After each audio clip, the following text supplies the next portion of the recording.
rondo meh petang tahun. Alah sampean kok betah kademen sampai petang tahun. Banyak hatiku bagi Namati. Ya, coba yang apa? Sidoarjo ugi niki mboten. Mboten iki Madiun. Madiun. Aja jajan ado-ado sidone Pak Kangkoi. Nggih. Wong sing saka mboten arek disepot itu rondo iki. Mereka wonten mamundhut, Pak Dalang mugi-mugi sak rombongan pinaringan sehat sedaya. Amin. Kula nyuwun lagon podang kuning dari CP Sekarwangi Jaya. Nggih. Wonten ing Jakarta, tasih monitor matur sembah nuwun, Mas. Selamat uga menika saking Mas Tulus Cikarang. Nah. Banyak yang memonitor lewat YouTube iki Mbak Ayu. Nggih, Nggih, ngebiar malih Pak Kangko nggih, monitor dari Cikarang nyuwun lalas pelok barang menawi saged gerajakan Banyuwangi. Nggih, dipelok nih. Wah, ngel iki. Lah nopo to? Dwijo laras apa yang tidak bisa? Pokok cocok gitu, Pak. Ya. Sedakowe. Nggih. Nggih. Iya no. Transferan 100.000 matur nuwun. Matur sembah nuwun, mugi berkah barokah. Nggih. Laiza. Saking Pilang Bangu, Girejo, Bagor Nganjuk, Jawa Timur, mirsani teng Banaran Wetan. Wah, rawuh iki. Nggih. Matur sembah nuwun. Ya, nyuwun lagu Campur Sari nggih. Nggih kula aturaken kersanipun komplit mong nyatane Pak Siran karo penjane Mbak Putri iki ngersake digawe campur sari barang. Nggih. Wau sonten jane arep digawe campur sari Mbak Ayu. Nggih. Ning Iman ketika mengko limbukan wis campur sari gara-gara campur sari. Sore mat-matan gamelan. Lah menika sing Usule cocok. ngoten. Nggih. Ngese oleh. Ngese iki nek klenengan sore iki nek gamelan ngono lho. Nggih uyon-uyon. Uyon-uyon. Nggih. Minangkane pamundhut podang kuning nggih Mbak Ayu kelawan Mbak Wiwi Irnawati. Siap. Mbak Ayu, rondo meh petang tahun. Alah sampean kok betah kademen sampai petang tahun. Lah nyapa malah ranek sing ganggu. Kok iso lendane lek lumuten. Badangen ora ya. Aku biyen Padane jubene lumuten. lah lo larene sing nggoni lho Pak. Omahe larene sing nggeni badangen. Badangen ya. Lah apa meneh rondo. Lah iya, api-api nggon nguyuh. Aku biyen 2 tahun tendang tak lelang kok. Susu. Apa kowe 2 tahun kok dilelang? Lah piye wong keduren lek ku masang rego. Tibake ditebas juragan Brambang. Wah, luar biasa. Alah. Monggo Mas. Ayo. Dicak nih Campur sari gamelan plus musik. Podang kuning ugi senengane dulur kula nang ing wonten ing Jakarta Mas Tarno Tania Jaya uga tak aturke. Siap. Nggih. Yo, kaya apa? Podang kuning dangdut yo.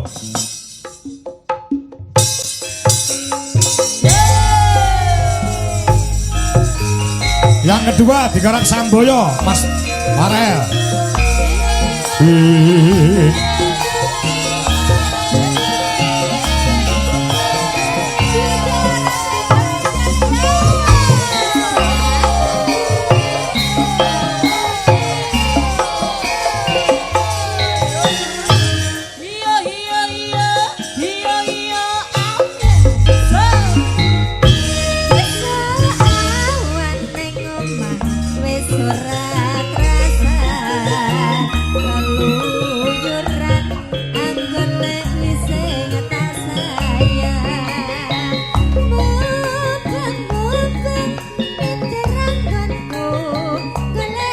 Lalang Ora krasa esuk awan nganti Manien ngati liyo kang nyawa. Kriang tak sawang celok. Ciprut AE, terima kasih. Jangan tak rindi saka kono. Serene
Mas